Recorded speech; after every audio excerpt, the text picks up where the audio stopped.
Bien, hermanos, este día es especial porque concluimos con la carta de Primera de Corintios. Han sido muchos mensajes. Estaba revisando mis apuntes y el primer mensaje de Primera de Corintios lo di el 29 de septiembre del año 2021. Han pasado 3 años y 9 meses. En un total de domingos de 243 domingos. Tengo en mi archivo alrededor de 200 mensajes de Primera de Corintios y hemos transitado verso a verso, meditando en cada versículo, pero también ha sido, y me gozaba en el Señor, porque los primeros mensajes yo los tengo ahí, mis apuntes, y veo cómo el Señor nos ha dado gracia. El primer título fue de los versos 1 y 2 del capítulo 1, que fue ¿Dónde estoy parado? Ese fue el primer mensaje el 29 de septiembre de 2021. Y hoy día vamos a concluir la primera carta a los Corintios con el último mensaje, dando gracias a Dios por toda esta gracia que Él nos ha dado, ¿cierto? Que nos dio primero en su Hijo y que nos sigue dando a través de su palabra, como Él nos reconforta, como oraba el hermano, ¿cierto? Nos consuela. Y quisiera comenzar con el título de esta enseñanza, que es el amor que distingue a los verdaderos creyentes. El amor que distingue a los verdaderos creyentes. Dice la palabra del Señor en el verso 19 del capítulo 16. Las iglesias de Asia los saludan. Aquila y Priscila, con la iglesia que está en su casa, los saludan muy afectuosamente en el Señor. Todos los hermanos los saludan. Salúdense los unos a los otros con un beso santo. Este saludo es de mi puño y letra, Pablo. Si alguien no ama al Señor, que sea anatema. Maranata, la gracia del Señor Jesús sea con ustedes. Mi amor sea con todos ustedes en Cristo Jesús. Amén. Oramos. Padre amado, nos dirigimos a tu presencia, temblando en nuestro corazón.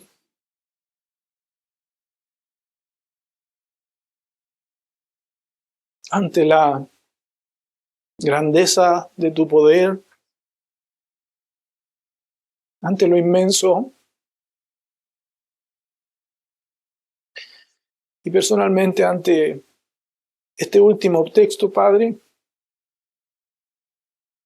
que trae aliento a mi corazón, pero también advertencia. Te ruego, Padre Santo, que tú seas glorificándote en tu palabra y produciendo en esta iglesia el carácter de Cristo, como tanto tú así lo anhelas, Padre Santo. Limpia esta novia, te lo ruego. Purifícala, Señor. Prepárala para el día en que nuestro Señor Jesús sea unida con ella eternamente. Lo pedimos en el nombre de tu Hijo y para tu gloria. Amén. Hermanos, al llegar al final de 1 Corintios, podríamos pensar que el apóstol Pablo simplemente está cerrando.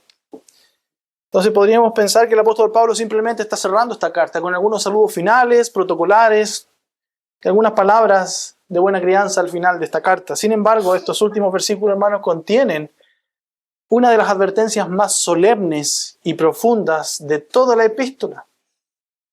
Después de corregir divisiones en la iglesia de Corintios, después de corregir varios pecados que la iglesia estaba incurriendo, después de ordenar esos desórdenes y la carnalidad que había dentro de la iglesia de Corinto cuando ellos ejercían sus dones sin amor, Pablo termina llevando todo el asunto más importante al asunto más importante de todos: el amor verdadero hacia Jesucristo. El amor verdadero hacia Jesucristo.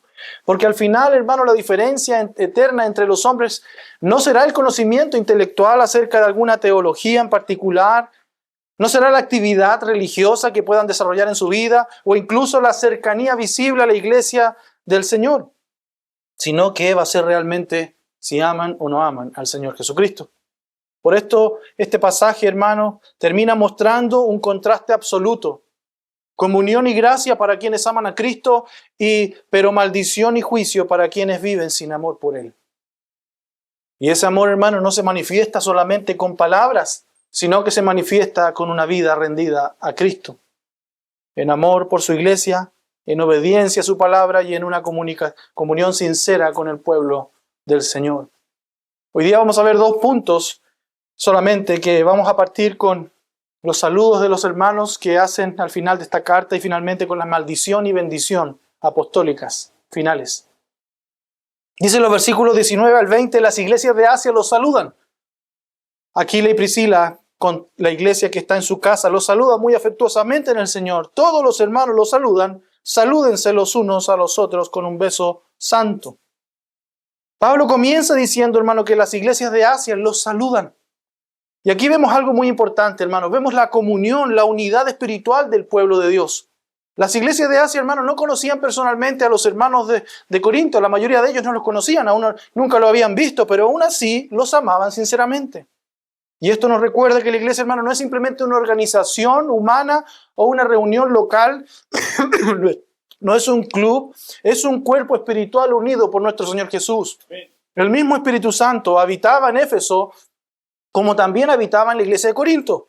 Había un mismo Señor, había una misma fe, había un mismo evangelio, como dice Filipenses 1, 1 al 2, 2, 1 al 2, por tanto, si hay algún estímulo en Cristo, si hay algún consuelo de amor, si hay alguna comunión del Espíritu, fíjense, si algún afecto y compasión, hagan completo mi gozo, siendo del mismo sentir, conservando el mismo amor, unidos en espíritu, dedicados a un mismo propósito.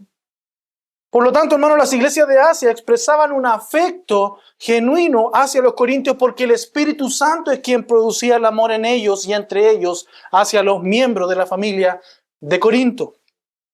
Inclusive en Efesios 4:3 dice el apóstol, esforzándose por perseverar, fíjense bien, en la unidad del Espíritu, en el vínculo de la paz. Es la unidad del Espíritu, hermano, en la iglesia, no es la unidad del cuerpo de Cristo. No es una unidad que propicia el cuerpo, no es una unidad que nosotros propiciamos, sino que es la unidad que proviene del Espíritu Santo.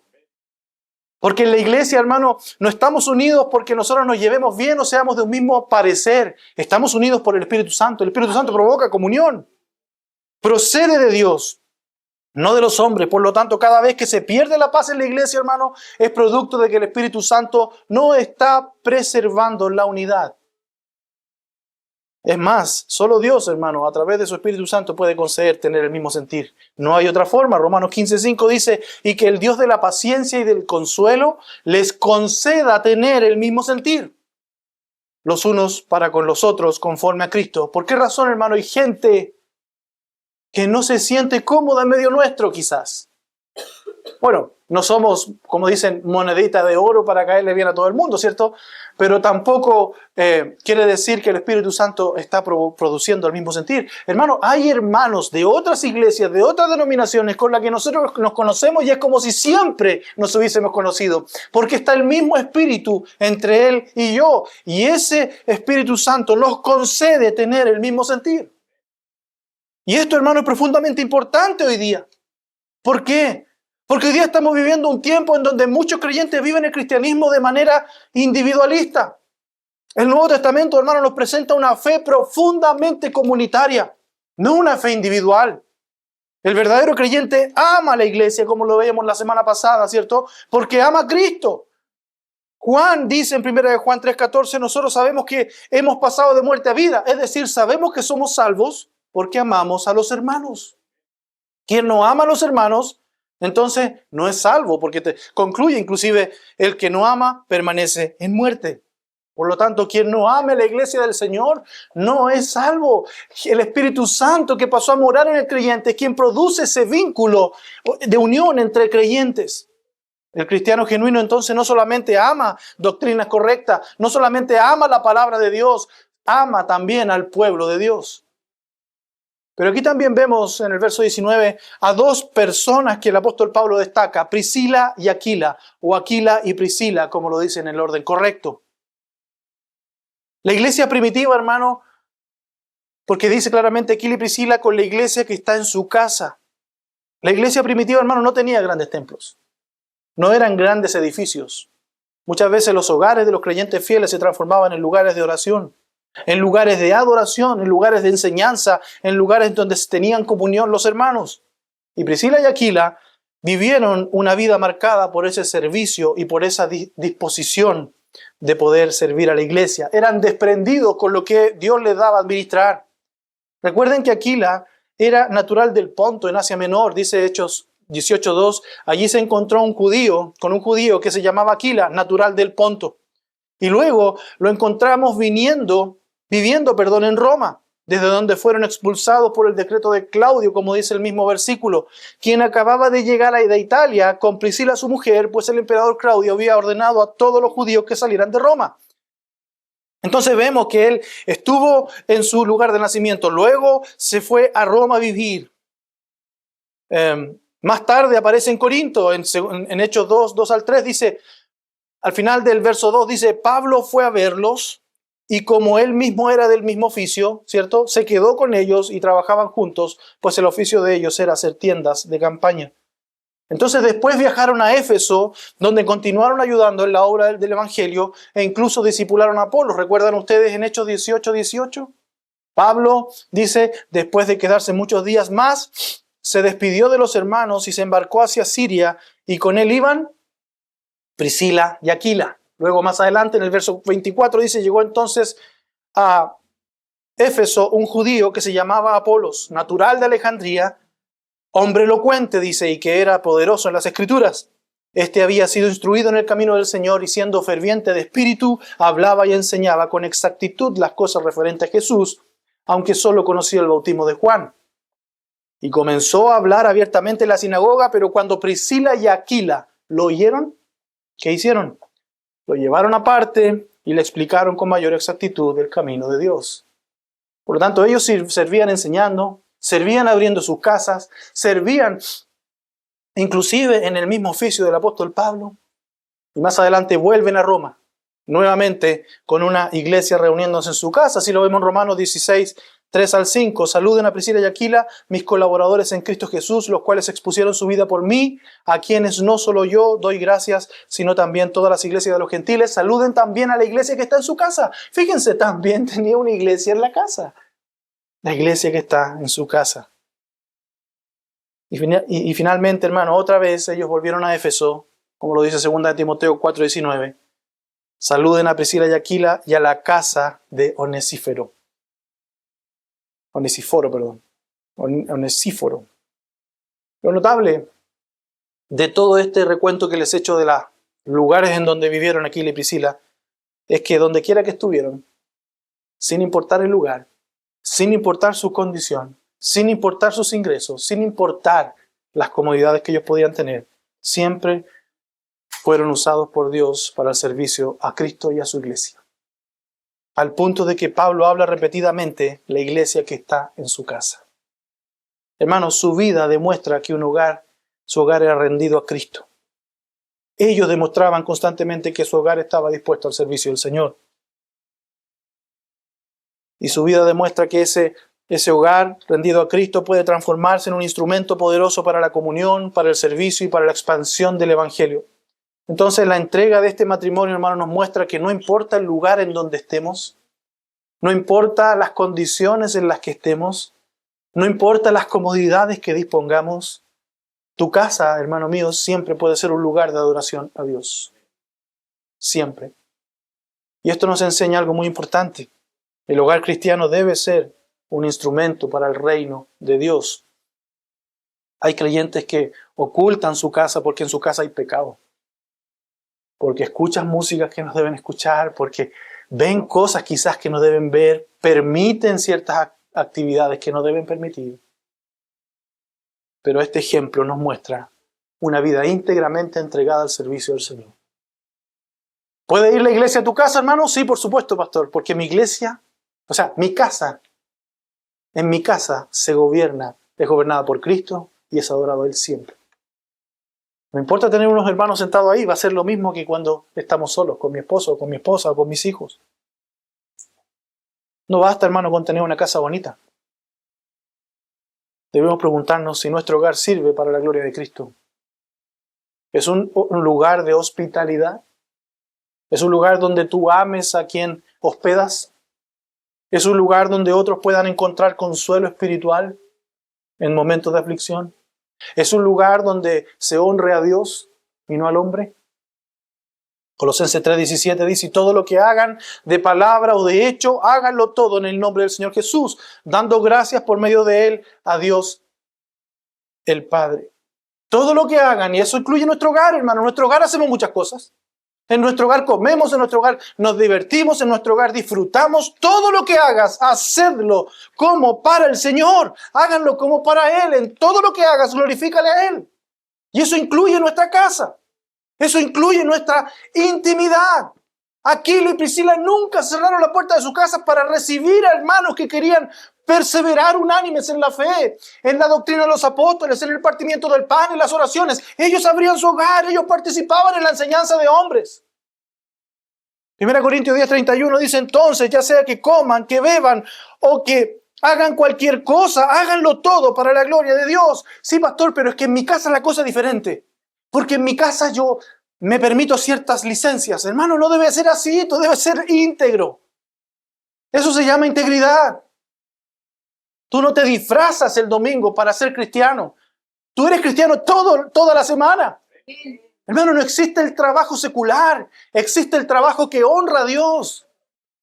Existe el servicio al hombre que es como para el Señor, que honra al Señor. Entonces la hospitalidad cristiana, hermano, es una evidencia práctica del amor a Cristo. Y reflexionábamos en eso la semana pasada con el último sermón. Y fíjense que el apóstol Pablo añade algo aquí. Salúdense al final del verso 20. Todos los hermanos los saludan. Salúdense los unos a los otros con un beso santo. Y esto es muy curioso, hermano. No encontré mucha información acerca de esto, pero el apóstol Pablo menciona ósculo santo, beso santo. ¿Y saben lo que significa? Esto era un saludo de afecto fraternal entre creyentes. En la cultura del mundo antiguo, hermano, el beso en la mejilla era una expresión común de amor y de comunión. Pero Pablo enfatiza que debía ser no solo un beso, sino que un beso santo, un ósculo santo, es decir, un beso puro, un beso sincero, un beso nacido del amor de Cristo, no de una costumbre vacía y carnal. Nosotros en nuestra iglesia saludamos de beso, ¿cierto? Pero no debe ser un beso, hermano, pecaminoso. Debe ser un beso de que, hermano, tú eres mi hermano. Te amo. Te amo con el amor de Cristo y por eso te saludo de beso.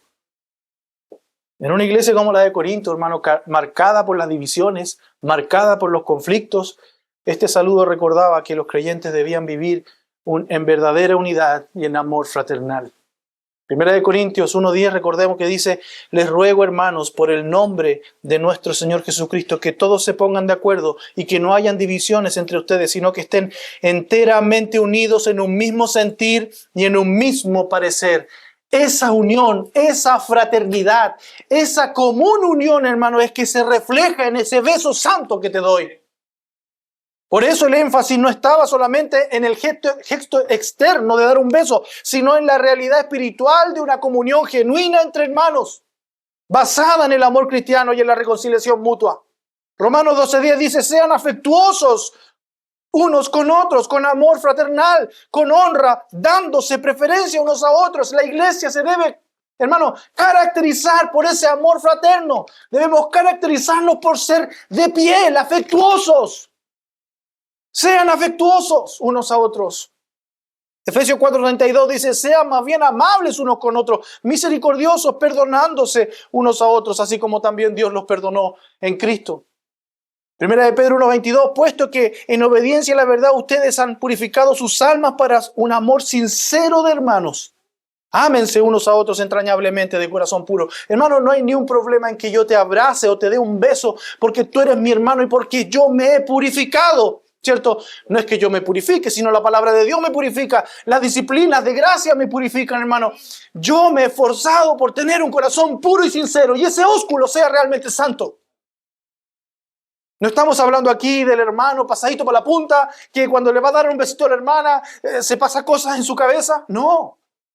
Estamos hablando de un beso que realmente es fraternal. Salúdense con beso santo. Aún hoy día, hermano, aunque las formas culturales cambien, al principio sigue siendo el mismo. El principio sigue siendo el mismo. El pueblo de Dios debe manifestar un amor sincero, un amor que se vea visible y fraternal entre sus miembros. Una de las cosas que caracteriza siempre a las iglesias, ¿cuál es? ¿Qué es? El amor. El amor. Y eso debe ser característico. Es imposible amar verdaderamente a Cristo, hermano, mientras se desprecia a los hermanos. Eso lo hemos visto una y otra vez. Por eso Juan, en 1 Juan 4:20 dice, si alguien dice yo amo a Dios, pero aborrece a su hermano, es un mentiroso. Porque el que no ama a su hermano, a quien ha visto, no puede amar a Dios a quien no ha visto. Hermano, es evidente cuando alguien llega a la iglesia, un hermano llega a la iglesia y pasa por el costado de aquel que no quiere saludar. ¿Por qué? Porque no ha perdonado a su hermano. ¿Y cómo puedes decir tú que amas a Dios si no has perdonado a tu hermano? El amor cristiano, hermano, no es solamente doctrina. Es una realidad visible. Pero con esto pasamos a los versos 21 al 24 que hablan sobre las maldiciones y las bendiciones apostólicas finales de esta carta. Dice el verso 21, este saludo es de mi puño y letra, Pablo. Qué curiosa esta palabra, hermanos, qué curiosa esta palabra. Yo al principio decía, ¿por qué escribió esto el apóstol Pablo si toda la carta es de él? Bueno, resulta, hermano, que la práctica antigua, común, era que los autores de las cartas permitieran que un secretario redactara el documento completo mientras ellos les iban dictando. Y al final de la carta, el autor añadía un saludo final con su propia mano. En el caso del apóstol Pablo, en 1 Corintios 16:21, ¿cierto? Esto revela el proceso de composición de la carta. La declaración del apóstol Pablo implicaba que dictó el resto de la carta a un escriba, a un amanuense, que se llama así, una estrategia común que era muy usada en el mundo antiguo. Y esto significa, hermano, que la carta, hasta ese punto, fue escrita por otra persona, habiendo sido dictada por el apóstol. Y probablemente esa persona fue Sóstenes, y que el resto sería escrito por su propia mano. Es por eso que Pablo pone ahí, y lo que escribo ahora lo escribo yo, en letra grande. Y eso tenía una gran importancia, por diferentes razones, pero la primera de ellas es porque recuerden ustedes que el apóstol Pablo estaba siendo descalificado por algunos falsos. Ya circulaban cartas del apóstol que eran falsas. En 2 Tesalonicenses 2:1 al 2 el apóstol dice, pero con respecto a la venida de nuestro Señor Jesucristo y a nuestra reunión con Él, les rogamos, hermanos, escuchen, que no sean sacudidos fácilmente en su modo de pensar, ni se alarmen, ni por espíritu, ni por palabra, y fíjese lo que dice luego, ni por carta como si fuera de nosotros, en el sentido de que el día del Señor ha llegado. Ya habían cartas que estaban siendo escritas por falsos, aludiendo que eran del apóstol. Pero aquí hay algo más profundo aún que eso. Pablo le está recordando su autoridad apostólica. Yo como apóstol le escribo esto. Lo que los corintios habían leído no era una simple opinión humana. Era la palabra de Dios dada por medio de un apóstol de Jesucristo. Hermano, eso tiene peso. Yo les puedo predicar la palabra de Dios, pero yo no soy apóstol. Yo soy un hermano común y corriente. El apóstol Pablo tenía revelación del Señor Jesús y él escribía esa carta inspirado absolutamente por el Espíritu Santo y le está diciendo, yo, apóstol de Jesucristo, le escribo esto. Y hoy, hermano, vivimos en un tiempo en donde muchos quieren un cristianismo sin autoridad. Las personas quieren un Jesús que bendiga, pero no un Señor que gobierne sus vidas. Hoy vivimos en un tiempo donde muchos desean un cristianismo centrado solamente en las bendiciones, la ayuda, el consuelo de Cristo, pero no quieren someterse verdaderamente a su autoridad como Señor. Sin embargo, Jesús mismo confrontó esa actitud cuando Él dijo en Lucas 6:46, ¿por qué ustedes me llaman Señor, Señor, y no hacen lo que yo digo? ¿Quién llama Señor, Señor a alguien y no obedece sus palabras? Hoy día vivimos en una sociedad donde mucha gente quiere las bendiciones del Señor, pero no quiere el señorío de Cristo. Quieren que el Señor les bendiga con salud, con prosperidad, con cosas, pero no quieren al Señor como soberano en sus vidas. El problema, hermano, no es simplemente reconocer a Cristo con los labios, sino rendirle la vida en obediencia. De la misma manera, Cristo advirtió que muchos dirán aquel día, Señor, Señor. En Mateo 7:21, no todo el que me dice, Señor, Señor, entrará en el reino de los cielos, sino el que hace la voluntad de mi Padre que está en los cielos. Muchos, hermanos, van a ser muchos, dirán en aquel día, Señor, Señor. ¿No profetizamos en tu nombre y en tu nombre echamos fuera demonios y en tu nombre hicimos muchos milagros? Entonces les declararé, jamás los conocí. Apártense de mí los que practican la iniquidad. Quien practica la iniquidad no obedece al Señor.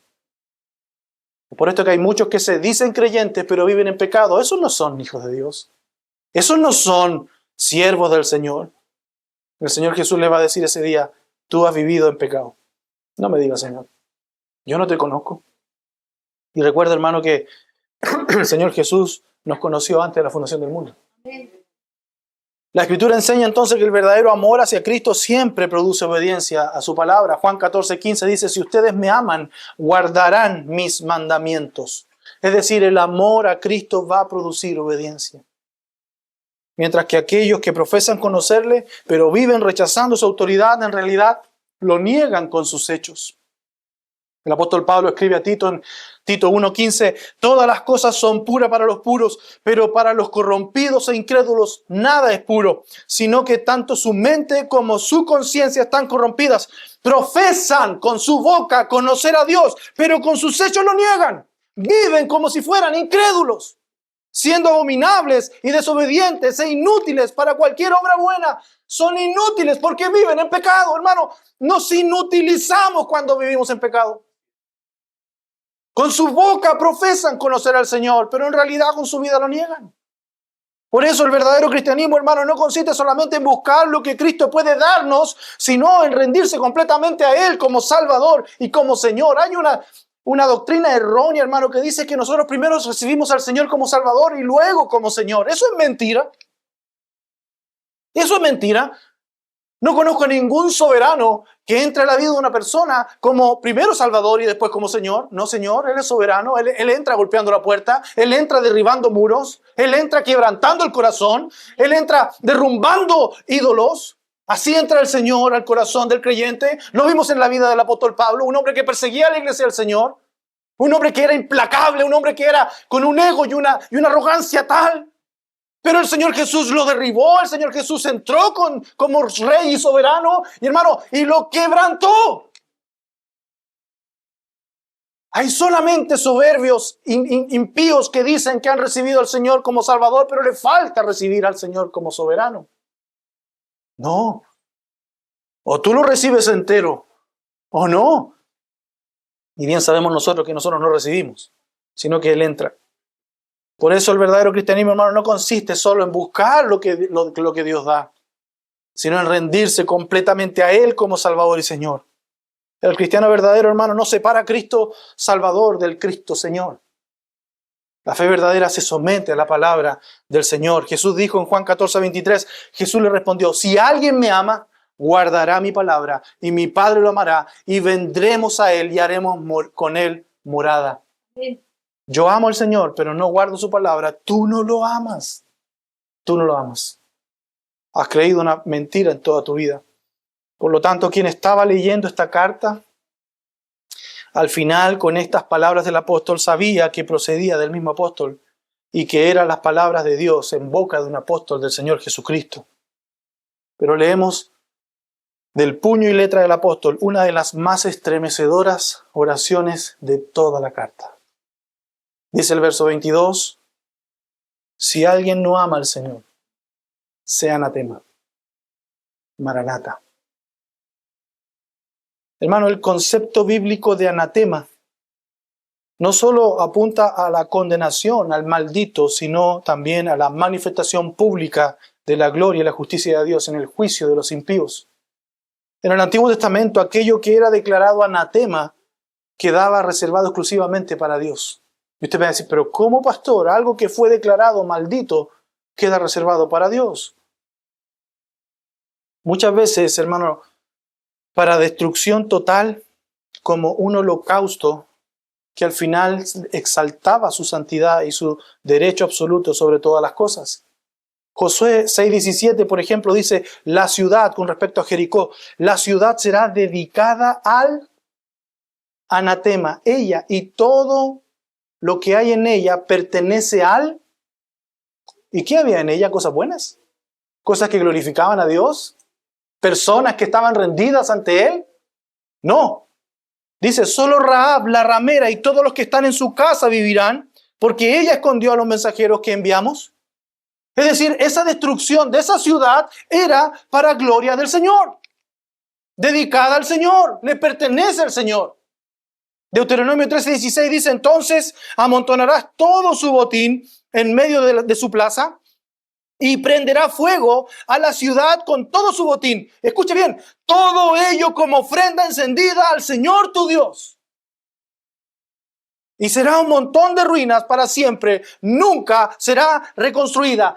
Toda esa ciudad, todo ese montón y todas esas ruinas encendidas como un holocausto era para el Señor, tu Dios. De la misma manera, Pablo declara en 1 Corintios 6:22, si alguien no ama al Señor, que sea anatema. Hermano, no se trata simplemente de una expresión emocional del apóstol. No se trata de que el apóstol Pablo está terminando de manera visceral esta carta y está diciendo, ay, que sea anatema todo el que no ama a mi Señor. No, sino de anunciar del anuncio del justo veredicto divino sobre todo aquel que vive rechazando a Cristo. Toda su vida va a ser anatema. La Escritura, hermano, enseña que incluso el juicio eterno glorificará a Dios, porque en Él serán reveladas su justicia, su santidad y su poder, de manera que el pecador que persista en su rebelión terminará glorificando a Dios no como objeto de su gracia, sino como manifestación de su santa justicia. Y cuando estemos nosotros ahí, quizás presenciemos eso, hermano, vamos a dar gloria a Dios, porque ese injusto está siendo condenado. Romanos 9:22 dice, ¿y qué si Dios, aunque dispuesto a demostrar su ira y a hacer notorio su poder, soportó con mucha paciencia a los, escúcheme bien, a los vasos de ira preparados para destrucción? Lo hizo, escuche bien, para dar a conocer la riqueza de su gloria sobre los vasos de misericordia que de antemano Él preparó para gloria.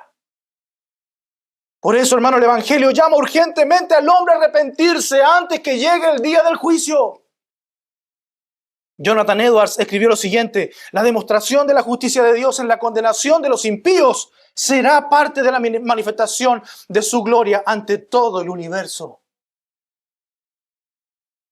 De igual manera, Thomas Watson afirmó, así como la misericordia glorifica a Dios en los salvos, su justicia será glorificada en los condenados.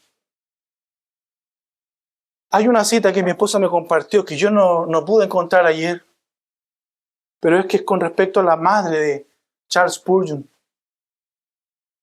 No sé si el hijo escuchó una oración de la madre, pero resulta que su madre oraba. Cada día les enseñaba la Escritura, cada día les enseñaba la Escritura a sus hijos.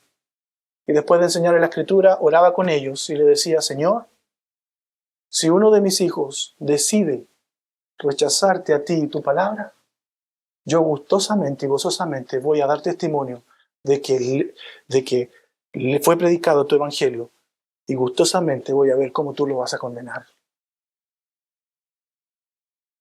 Pero ¿cómo una madre puede orar eso? Es que es una madre que conoce teología, hermano. Es que es una madre que sabe que la condenación de sus propios hijos inicuos que rechacen a Cristo va a ser gloria para Él.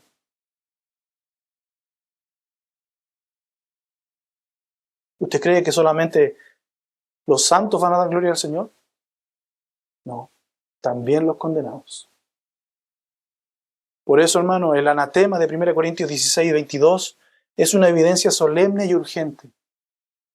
Quien vive sin amar a Cristo, quien vive sin amar su palabra, quien vive sin amar su iglesia, permanece bajo condenación y un día glorificará a Dios, ya sea como trofeo de su gracia o como manifestación de su justicia santa.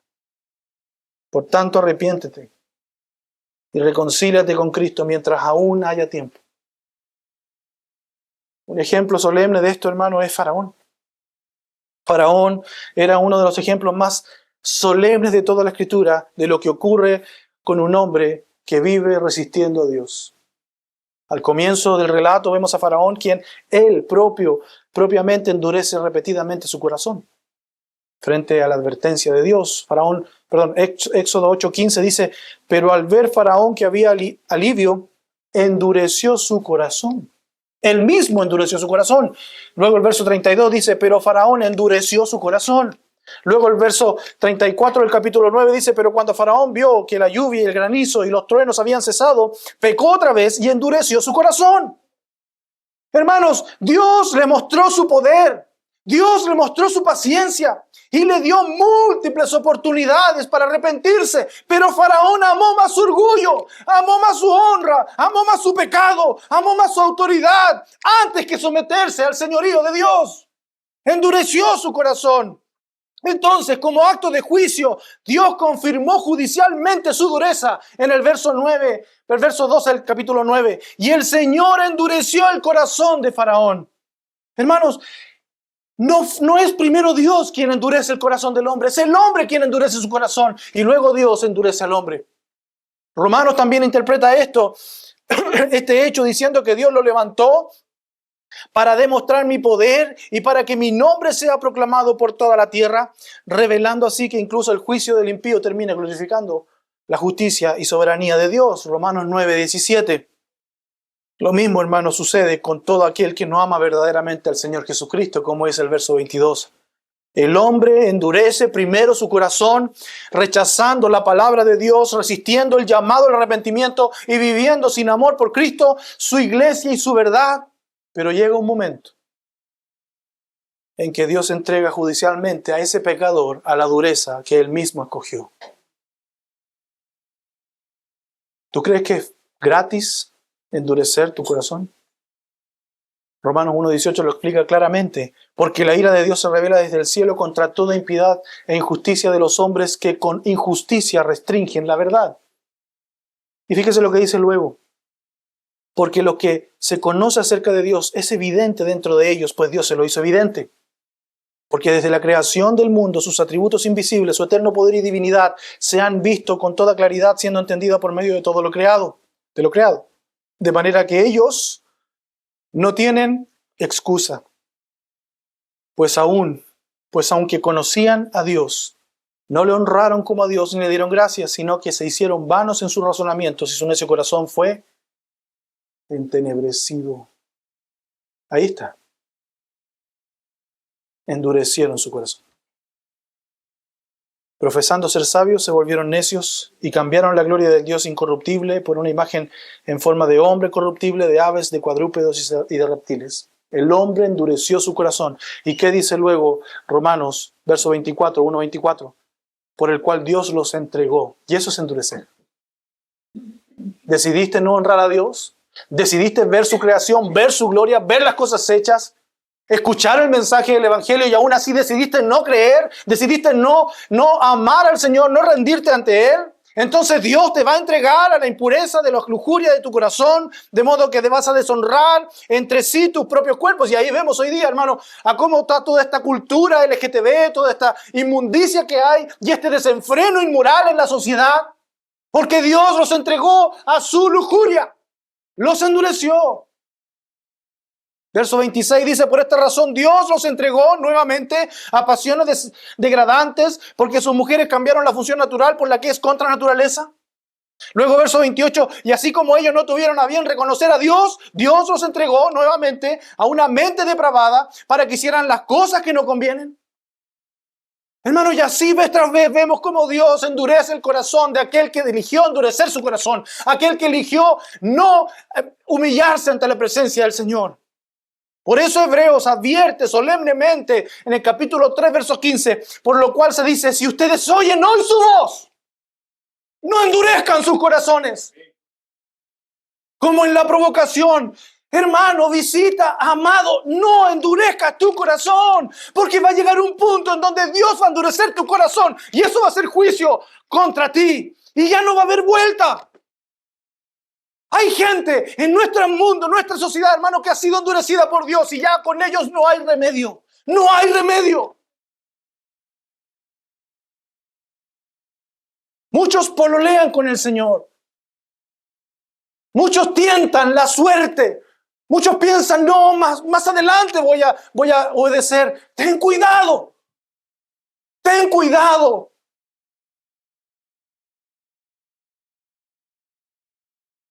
La paciencia de Dios es inmensa. pero no es infinita. Llegará un día en que quien persistentemente rehúse amar y obedecer a Cristo será finalmente entregado al juicio eterno como Faraón.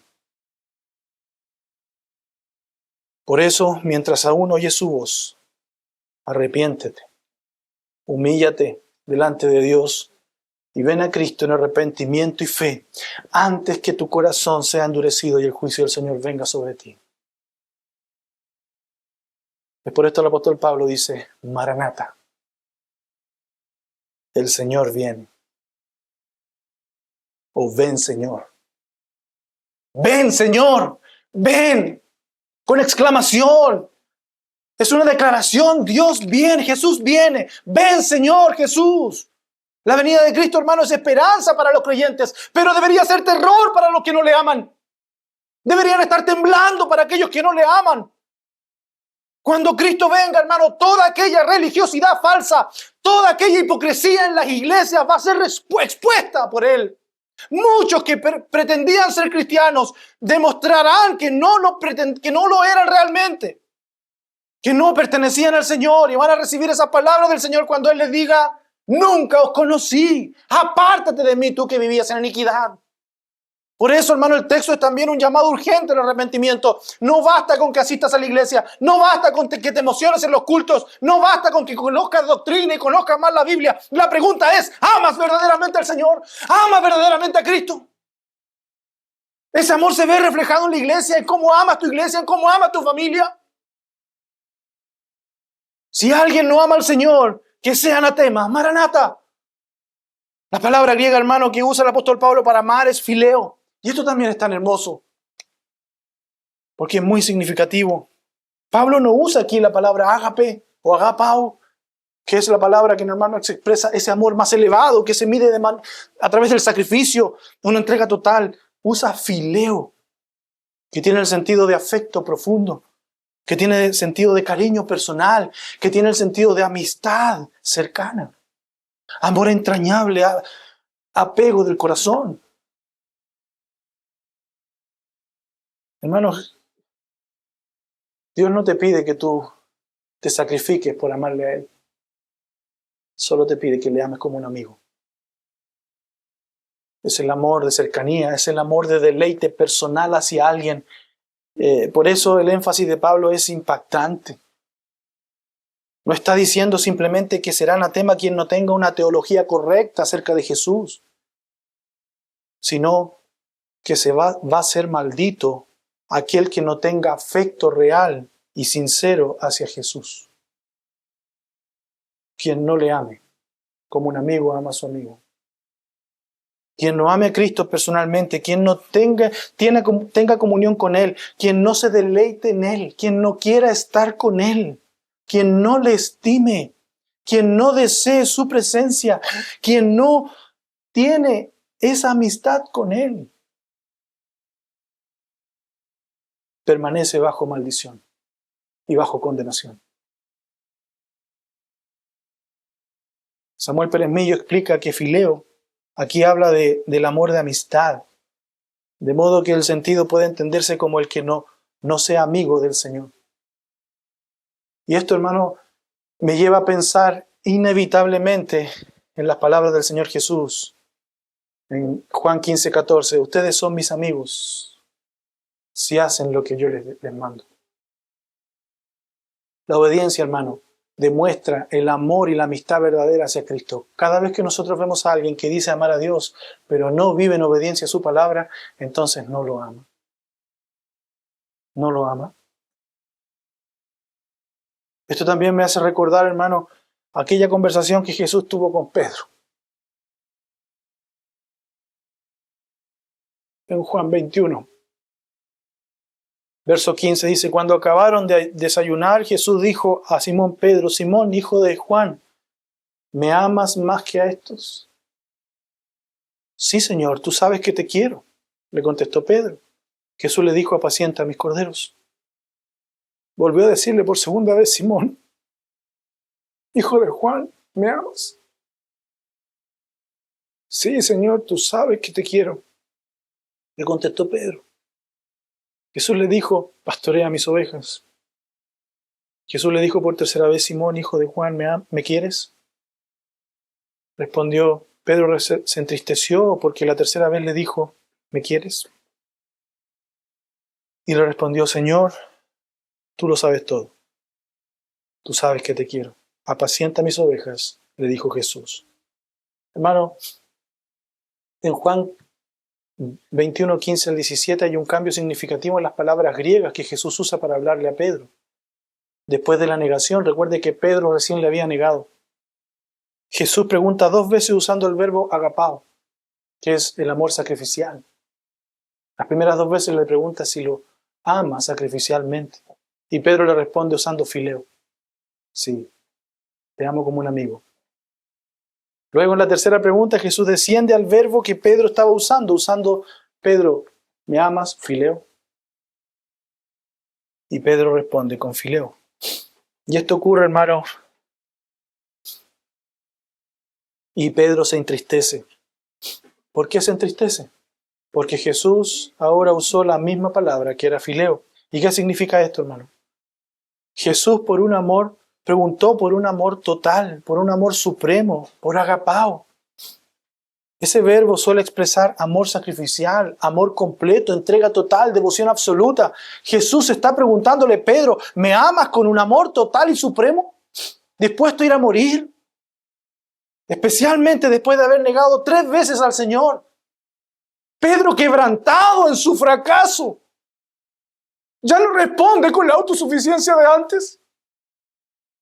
En Marcos 14, 29 dice, aunque todos se aparten, yo, sin embargo, no lo haré, le dijo Pedro. Pero no lo pudo cumplir. No fue capaz. Y ahora el Señor le pregunta si Pedro lo amaba con ese amor agapao. Y él tristemente, sabiendo su fracaso, le dice, no, Señor, yo solo te quiero. Ahora Pedro no está presumiendo. Ahora Pedro está siendo sincero. Señor, yo no te quiero sacrificialmente porque fui un cobarde, te negué.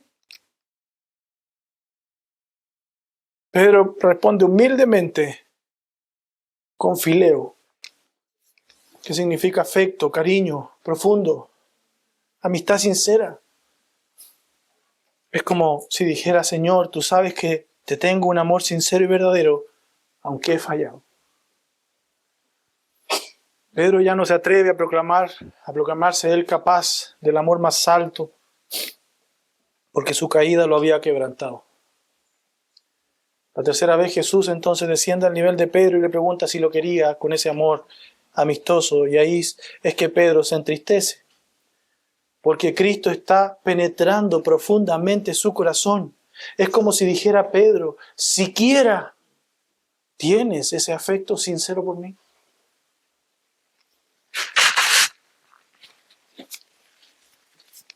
Pedro, siquiera me amas como un amigo, ama a su amigo. El dolor de Pedro, hermano, no es solo por la repetición de esas 3 preguntas, que seguramente era porque hubieron 3 negaciones, sino porque Jesús usa ahora la palabra que Pedro había usado. Pero hay algo maravilloso, hermano, que a mí ayer me estremeció, que es la restauración del Señor Jesús a Pedro. Lo hermoso es que Jesús restaura a Pedro, aún en medio de su debilidad. Pedro no puede jactarse de ese amor perfecto. Él lo hizo y fracasó. Pero Cristo toma a un hombre quebrantado, a un hombre triste, y lo restaura al ministerio diciéndole, apacienta mis ovejas. Hermano, Cristo no restaura a hombres perfectos, sino que hombres humillados, a hombres arrepentidos, a ellos sí los restaura. Muchos aman hablar de Cristo externamente, pero la pregunta de Jesús sigue siendo profundamente personal. ¿Me amas? Esta mañana Jesús te está preguntando, ¿me amas? ¿Me amas? Fíjense que el Señor Jesús no le pregunta a Pedro, ¿conoce doctrina, Pedro? Pedro, ¿tú sirves en algún ministerio? Pedro, ¿tú estás predicando fielmente mi palabra? Pedro, ¿tú tienes siquiera algún ministerio? No. Lo único que le pregunta es, ¿me amas?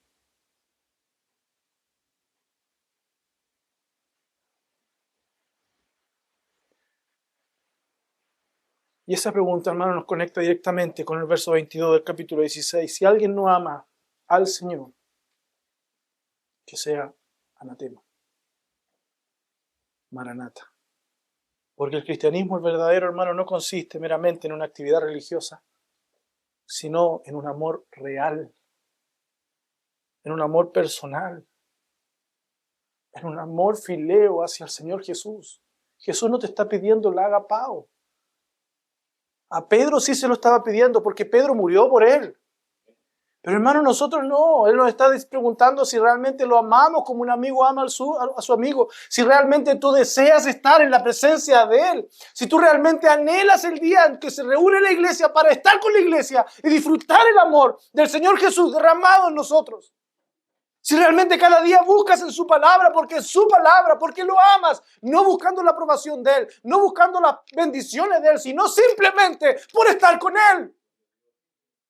¿Me amas? ¿Me amas? ¿Tienes un afecto sincero hacia mí?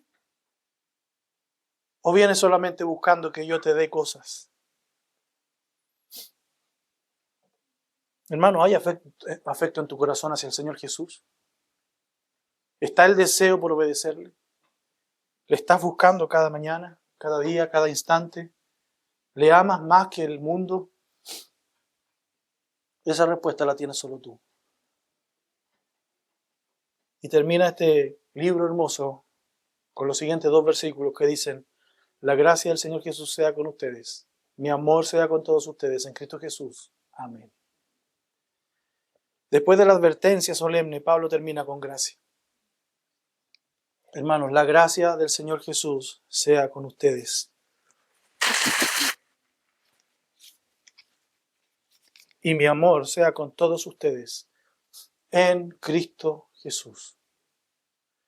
Qué hermoso contraste, hermano. Después del anatema viene la gracia.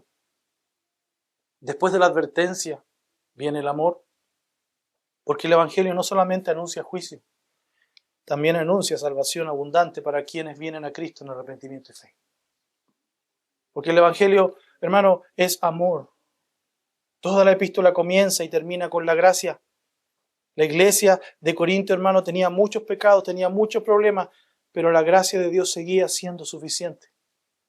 Y eso también es verdad para nosotros, hermano. La gracia de Cristo sostiene al creyente. La gracia restaura al caído. La gracia fortalece al débil. La gracia preserva a su iglesia.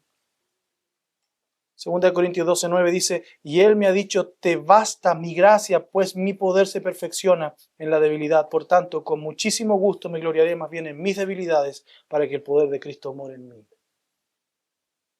Que te sea suficiente mi gracia, le está diciendo el Señor a Pablo. Señor, sáname de esta enfermedad, sácame este problema, líbrame de estas ataduras. Y el Señor Jesús le dice, que te sea suficiente vivir con eso, pero con mi gracia. Hermanos, sostenidos en la gracia del Señor. Todo aquel que ama al Señor vive sostenido en su mano poderosa. Y Pablo añade en el verso 24, mi amor sea con todos ustedes en Cristo Jesús. Amén. Incluso después de corregirlos severamente, Pablo los ama. Y eso refleja el corazón pastoral del apóstol Pablo, el verdadero corazón pastoral. El amor bíblico, hermano, no ignora el pecado, pero tampoco abandona las ovejas. No se va del rebaño y deja solo a las ovejas. Ese es el asalariado. Un pastor da su vida por sus ovejas y Cristo dio su vida por nosotros. Él nos corrige, Él nos disciplina, Él nos confronta, pero sigue amando a los suyos con amor eterno. Así que, hermanos amados, al terminar esta epístola, Pablo nos deja delante de 2 caminos completamente opuestos. Gracia y amor para quienes aman verdaderamente a Cristo, pero maldición y juicios para quienes viven sin Él. Y la evidencia visible de este amor, hermano, no es solamente una profesión verbal de fe, sino una vida entregada al Señor y a su pueblo. Estéfanas y su familia se habían dedicado al servicio de los santos en una iglesia llena de conflictos y debilidades. Priscila y Aquila, hermano, donde quiera que estuvieran, en Roma, en Corinto, en Éfeso, abrieron su hogar para servir a Cristo y a su iglesia. Ellos entendían, hermanos, que amar al Señor inevitablemente produce amor por su pueblo. Por eso Juan declara, el que no ama a su hermano permanece en muerte, primera de Juan 3:14. Y también si alguno dice yo amo a Dios y aborrece a su hermano, es un mentiroso, primera de Juan 4:20. El amor a Cristo y el amor a su iglesia, hermanos, no pueden separarse, están unidos entre sí. Pero el texto termina también con una advertencia aterradora. Si alguien no ama al Señor, que sea anatema, maranata. Todo aquel que persiste endureciendo su corazón, resistiendo a Cristo y viviendo sin amor por Él, terminará bajo el juicio santo de Dios, como Faraón, quien primero endureció su propio corazón y luego fue endurecido judicialmente por Dios para manifestar su gloria y su poder. Aún, hermano, la condenación del impío glorificará la justicia del Altísimo. Por eso, hermano, no juegues con hacer iglesia. No juegues con la paciencia de nuestro Dios. No sigas endureciendo tu corazón. No basta asistir a la iglesia. No basta conocer doctrina. No basta tener apariencia de religioso. La pregunta final del texto sigue siendo profundamente personal. ¿Amas verdaderamente al Señor Jesucristo? Porque en el día de Cristo vendrá. Y en aquel día, hermano, solo habrán dos destinos eternos. La gracia a los que le aman, la maldición para quienes vivieron sin Él. Y espero ese día todos nosotros estemos frente a Él y Él nos diga, buen siervo y fiel, sobre poco has sido fiel. Porque, hermano, esto es poco. Jesús ni siquiera está pidiendo que entregues tu vida, agapao. Está pidiendo que le ames como quien ama a un amigo. Padre amado, te doy gracias por tu palabra y te ruego, en el nombre de tu Hijo, que tú seas produciendo el fruto en nuestros corazones, Padre. Fe para el que no cree, arrepentimiento para el incrédulo y santificación para quienes somos tus hijos, Padre. Ayúdanos a amarte, ayúdanos, Padre, a realmente quererte con ese amor sincero, Padre. Ayúdanos a amarnos entre nosotros como quien ama a un amigo, Padre Santo. Bendice tú esta iglesia y te doy gracias por estos 3 años y 9 meses que estuvimos estudiando esta hermosa carta. Toda la gloria es tuya. En el nombre de tu Hijo y para tu gloria. Amén.